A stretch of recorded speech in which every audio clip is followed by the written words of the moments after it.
កម្មវិធីកំណែតម្រង់82លាន5សែនដុល្លារសហរដ្ឋអាមេរិកពីធនាគារអភិវឌ្ឍន៍អាស៊ី ADB និងពន្លឿនអន្តរកម្មថាមពលនៅកម្ពុជាពីទីក្រុងម៉ានីលប្រទេសហ្វីលីពីននៅថ្ងៃទី7ខែតុលាឆ្នាំ2025នេះធនាគារអភិវឌ្ឍន៍អាស៊ី ADB បានប្រកាសឲ្យដឹងថាធនាគារអភិវឌ្ឍន៍អាស៊ី ADB បានអនុម័តដំណាក់កាលទី2នៃកម្មវិធីអភិវឌ្ឍន៍វិស័យសម្រាប់អន្តរកម្មថាមពល ETSDP របស់កម្ពុជាដែលមានទឹកប្រាក់82លាន5សែនដុល្លារសហរដ្ឋអាមេរិកដោយមានសហហិរញ្ញប្បទានពីមូលនិធិហេដ្ឋារចនាសម្ព័ន្ធអាស៊ានមូលនិធិហិរញ្ញវត្ថុអាកាសធាតុអាស៊ីប៉ាស៊ីហ្វិកមូលនិធិអាកាសធាតុបៃតងនិងចក្រភពអង់គ្លេសតាមរយៈមូលនិធិហិរញ្ញប្បទានបៃតងដើម្បីជំរុញសេដ្ឋកិច្ចអាស៊ានកម្មវិធីនេះមានគោលបំណងផ្តល់ការគាំទ្រទូលំទូលាយសម្រាប់អន្តរកម្មថាមពលស្អាតរបស់ប្រទេសដោយរួមបញ្ចូលគ្នានូវកំណែតម្រង់គោលនយោបាយជាមួយនឹងគម្រោងវិនិយោគបច្ចេកវិទ្យាថ្មីៗកម្មវិធីដំណាក់កាលទី1ដែលត្រូវបានអនុម័តក្នុងឆ្នាំ2022បានដាក់ចេញនូវវិធានការគោលនយោបាយសំខាន់ៗដែលដឹកនាំវិស័យថាមពលឆ្ពោះទៅរកការអភិវឌ្ឍថាមពលកកើតឡើងវិញប្រកបដោយប្រសិទ្ធភាព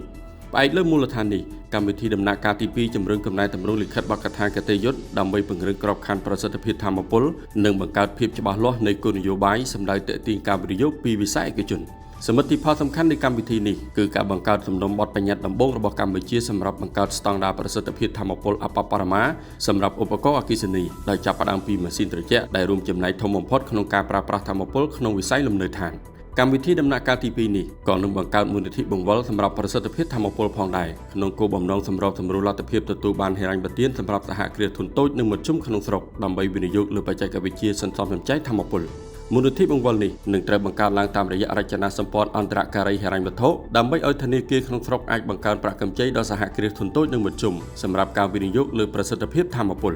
តាមរយៈការបញ្ចូលស្ថាប័នហិរញ្ញវត្ថុក្នុងស្រុកនិងការគាំទ្រដល់សហគ្រាសធុនតូចនិងមធ្យមមូលនិធិបង្វិលនេះត្រូវបានរំពឹងថានឹងពន្លឿនការវិនិយោគលើប្រសិទ្ធភាពថាមពលនៅទូទាំងប្រទេសកម្ពុជា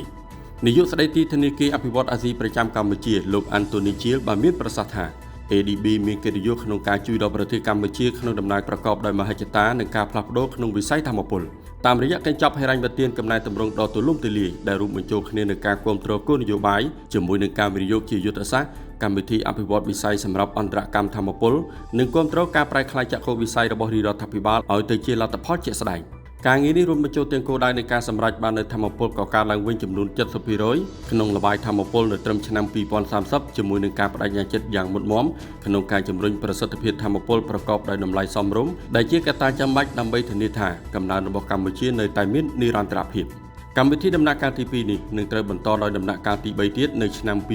2027ដែលនឹងធ្វើឲ្យកំណែតម្រង់កាន់តែស៊ីជម្រៅបន្ថែមទៀតតាមរយៈការពង្រីកក្របខ័ណ្ឌបទបញ្ញត្តិប្រសិទ្ធភាពថាមពល